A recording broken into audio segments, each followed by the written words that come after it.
Hey guys, I'm Mark the Geek. In this video I have an unboxing and hands-on look of the Razer Kishi Universal Gaming Controller for Android devices. Keep in mind, this is the $79.99 version. There is a new version coming up which has the Xbox buttons, but they're pretty much the same. Nothing really changes except having the Xbox button and these buttons over here being the color of the Xbox buttons. Other than that, they're pretty much the same controller. I already been using this for a day since yesterday, but there is, some things that I like, other things that I don't like, but I do so far right now. I still prefer the Moga XP5 Plus, which is a very awesome controller, and I'll explain why in a second. So first of all, here's the box, how it looks. Ultra low latency gameplay, clickable analog sticks, fits most Android devices, most. Ergonomic design. Over here says basically the same thing as well. Nothing, just a Razer brand. And over here you got what's in the box, right? And a list of compatible devices. For example, it's compatible from Samsung Galaxy S8 all the way up to Galaxy Note 10 Plus, and from Google Pixel 2 all the way up to 4XL, which is the one that I'm going to be using in this video because it's bigger than the 4A, and other Android devices. Over here you got the dimensions of this apparatus, and that's it. So I'm just going to show you guys the game controller. We got the game controller here. In the inside you do have an instruction manual and stickers as well. So you got Razer stickers there, which is cool to always get. And of course you got instructions manual here on how to open the device and how to hook it up to the device, and so on. Other than that, pretty much very self-explanatory here. Here it comes with this stick right here, sticker. Just gonna take this out, put it somewhere here. Comes with another sticker right here. This right here is for the charging port. You can actually charge your Android device while it's connected here using the USB-C cable connection. And on the other side you have another sticker here showing you how to collapse this controller. I'm going to take this out, and you can see that it has the Razer logo there, which always looks cool. I really like the way the Razer logo looks.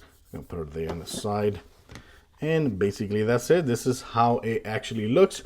And one thing, since I have it like this already, one thing that I don't like about the device is that this has no battery, no internal battery. I read the instructions a whole bunch of times to see if there was a way to actually power this on and hook it up via Bluetooth to the cell phone, but this device does not actually have Bluetooth and does not actually have battery internal on the inside. So that means that while you're having it like this, you can't actually play like video games in TV mode using this controller, because it would have been nice, because this folded like this, it would have been nice to actually play like that. And this is only to recharge your phone. That's what this is for, only to recharge your phone, not to hook it up to a phone so you can play video games like that. Here you got the buttons. You got the buttons right there, which is basically the same layout as the Xbox controller, like you see there. That's why, in my opinion, you don't really have to buy the Xbox controller, right? Because it has the same layout there. It has the home button there, has that button right there, which is basically option, and another option button there. You got these two sticks, which are clickable as well, and the thumb and this right here. And of course you got the trigger, which feels really good, and the bumpers. Look at that, pretty damn good. And to collapse this, I was having a hard time at the beginning to actually collapse this, but I go like that, and that's it. So I just do like a very gently twist and take it out, and that's it. Now, one thing to keep in mind, this says that it's compatible with most Android devices, but like you see here on the video, I have also the LG Stylo 6, which is a 6.9-inch screen device, and it doesn't fit. It does fit on the lower end where the USB-C port is at perfectly. It fits perfectly, but the length of the phone is too much for this controller, and you can't fit the controller at all. So I did try and try and try, but it was not gonna happen. It never did happen out, and I was scared of breaking this controller, so I stopped and quit trying because I didn't want to damage this. So yeah, the LG Stylus 6 does not fit here, even though it's a 6.9, and I believe the Galaxy Note S20, which is the one coming out Ultra, is 6.9, but I hope that it's actually shorter. So if it's shorter, it would fit. So I would have to wait for it to come. This is the 4XL, which has a 6.3 inch screen. Of course, I have the over here, this is the 4A, but it is very tiny, and of course it's gonna fit. Any device that's USB, has a USB port, will fit. I'm just gonna put it right there. There you go. And you barely have to stretch it at all. And that's it. That's how it actually looks with the 4A. And it works perfectly too. Okay, it works perfectly. You take it out of here, and that's it. Here you go with the 4XL. Of course, one thing that I really like about this controller is that you don't have to pair via Bluetooth. See, once you connect it via USB-C port, this light goes on, and that means that it had a very good connection. That's it. That's the only thing you do. There's no Bluetooth finding, pairing your phone whatsoever. That's something that I really love about this controller. And of course, the fact that I'm already used to playing video games like this, you know, it's another cool thing, and it doesn't feel, you know, like weird at all because I'm used to playing with the Nintendo Switch. So for me, playing video games like this, you know, in this mode like that, it doesn't really feel weird at all. Next to the Nintendo Switch, this is how it looks. Like you see there, this is the Nintendo Switch, and this is the Razer Kishi with the 4XL. And look at that. Yeah, feels really good. So that's how it looks. The Nintendo Switch looks bigger, of course, because the screen ratio. And that's it. This right here is xCloud, which I've been playing a lot of games already and testing it out. And of course, xCloud is actually going to disappear, I think, September 11, because on September 15, Ultimate Xbox Game Pass Ultimate is going to be coming out with mobile xCloud or mobile cloud gaming. And this is going to work perfectly good with the device, because if it works here perfectly good, it will work with xCloud as well. And like you see here on the video, I'm going to be sharing some gameplay that I did with this device and how good it actually performs. I have no problems with the way the buttons feel. And of course, like I said, these button configuration is basically the same button configuration as in Xbox One. You got the B, the A, the Y, and the X. So you don't have to worry about these buttons because it has the same configuration of the Xbox. And the only difference, like I said, of the 101 is that these are going to be colorful. Like, let me see. No, these are not colorful. Yeah, but they're going to be like colorful, like the traditional Xbox controller. And this right here, the home button, is actually going to be the Xbox button. That's what it's going to be. That's the only difference there. Other than that, they're all, you know, they're pretty much the same. And not only does it work with this, this is xCloud, right? It also works perfectly good with GeForce Now. I also did try this with GeForce Now, and it also works pretty damn good. Like you see here on the video, I'm going to share some gameplay playing Watch Dogs 2. Oh man, it feels so damn nice, and it looks so gorgeous. Watchman Dog playing here, and I don't know, for some reason I was getting a message saying that my computer is underpowered. I don't know if that's because I'm using the free version of GeForce Now, but besides having that message there, the Watch Dogs 2, oh my god, looks beautiful as hell on this device. So like you see, this device is actually going to be compatible with any cloud gaming device, and of course it's also compatible with Android games as well. So if you're playing Android games, it's also going to be compatible as well. For some reason, I don't know why, but for some reason it wasn't compatible with Call of Duty Mobile. I don't know why. I really don't know why, but for some reason it was not letting me play Call of Duty Mobile. I don't know if it's because I have to do something extra, but like you see here, it works perfectly good. Oh, another thing to keep in mind is that these two ventilation ports right there, see it has two ventilation, that's for the speakers. Because you know all the cell phones have speakers in the bottom. So the speakers of your cell phone are actually going to come through there. Okay. Woohoo, look at that. Okay. Ah, I'm dead. Oh my god, I did. Yeah. So over here, when I go to pull the brakes, you see there.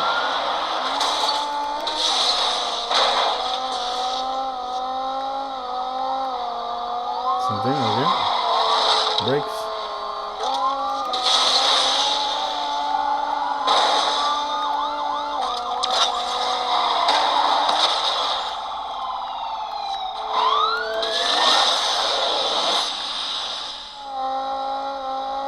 Okay, we lost there.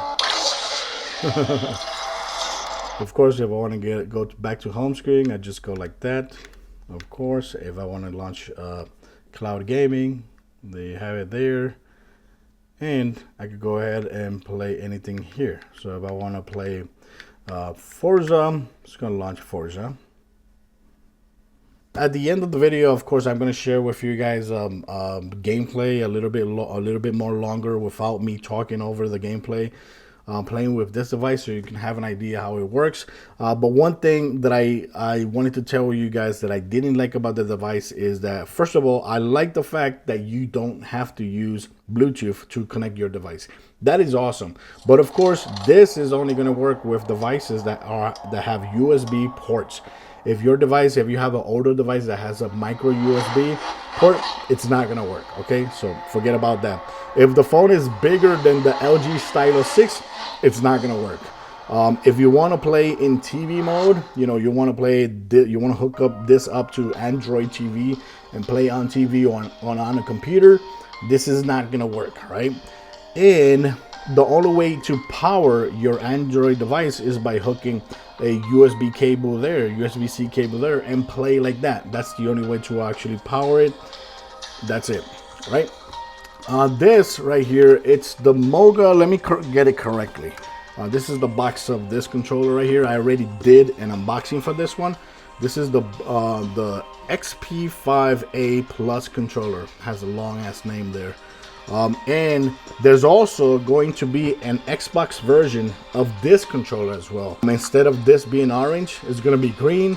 And this button that says menu, instead of saying menu, can play that.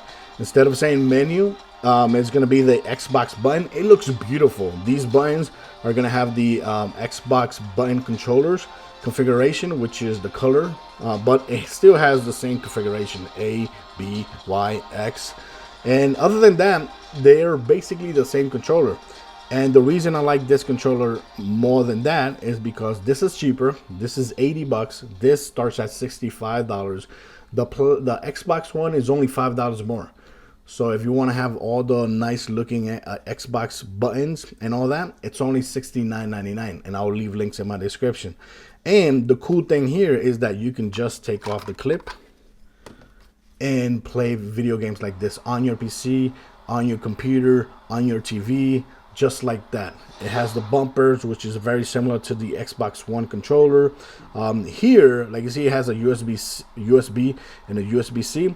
You can actually charge your smartphone with a cable that's also included and plug it here and connect it, because this is a power bank. You click right there and it starts charging your phone. So you don't need to be connecting a cable to this controller so you can charge your phone or maintain battery on your phone. While you're using this, if you're not connecting the cable there, it's burning the battery of your phone. This, you just turn this on and it starts charging your smartphone right away. That's awesome. It works via Bluetooth and it also works wired as well. So like see here, under the button, it has Bluetooth or USB. So if you want to connect your phone here and use it with the cable directly using USB-C or USB micro, It actually works with older phone. You can do that as well, just like you do here right here. Or of course, click right there and put it on Bluetooth, and you can hook it up to your computer, to your TV, to whatever, and use it like that. It has a very cool stand here, like see there. If you don't put it, it lays down like that. If you put the stand, it lays down like that. That's the reason why I prefer this one. It's cheaper, and for me, it has more functions than the Razer Kishi. This feels good, and I like playing like this because I'm already used to playing on the Nintendo Switch.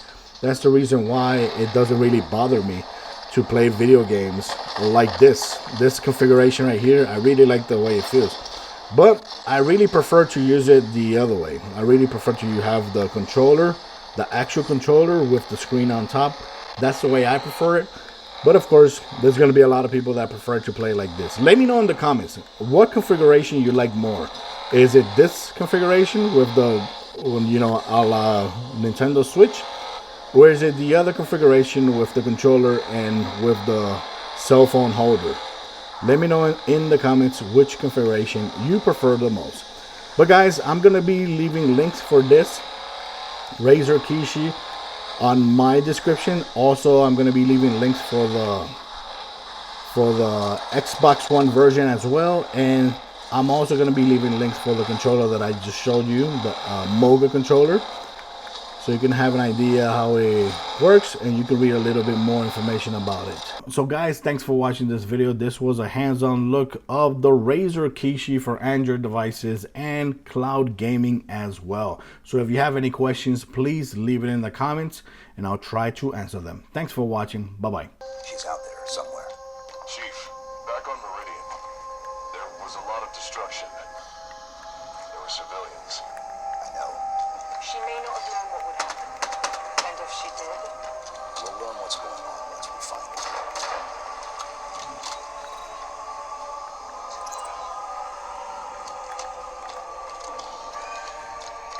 this place is incredible. Gives me the creeps. Bio readings are unlike anything we've previously recorded. There's a formalness and precision to it all. It seems artificial, but still organic. Halsey would have already started taking samples.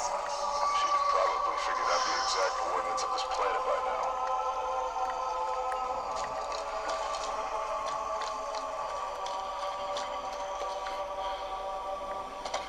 Accessing that console activated that large structure.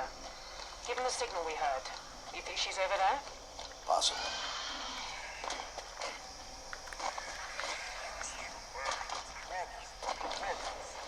Sounds like an elite. What the hell are the Covenant doing here? Ready up, routine. Search the area. Return word of our survivors. Has up.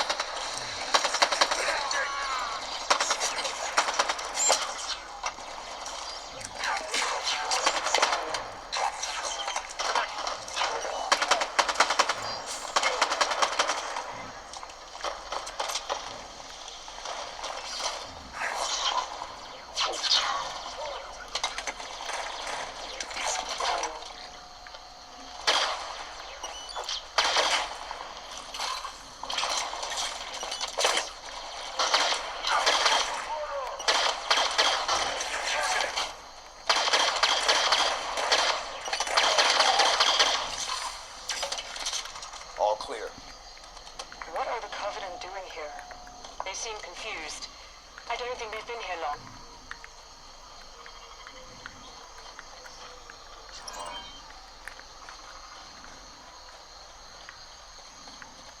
More hostiles. Ready up.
this. Raw power.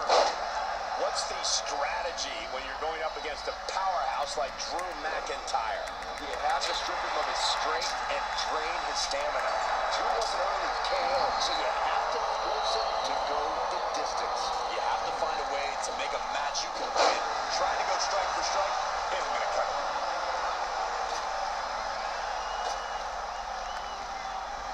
And now Drew McIntyre is going up from the top. Oh, a debilitating elbow drop. Cover! And it's the Miz able to stop the count. Not yet.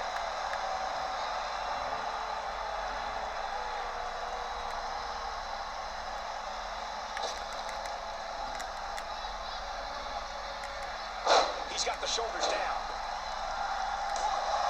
Very curious move to go for a pinfall at this point. Yeah, it's going to take more than that to keep him down. Oh, what a knee left. And what a reversal from Drew McIntyre. And the Luthez press. Piston like rights. Back in the ring now.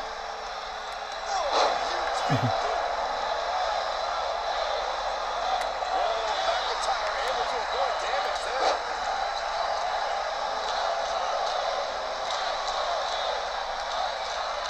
Let's go, kick. He's playing with him now.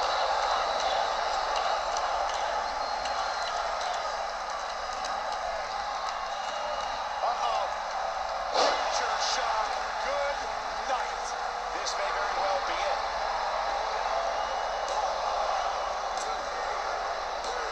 Drew McIntyre gets the win.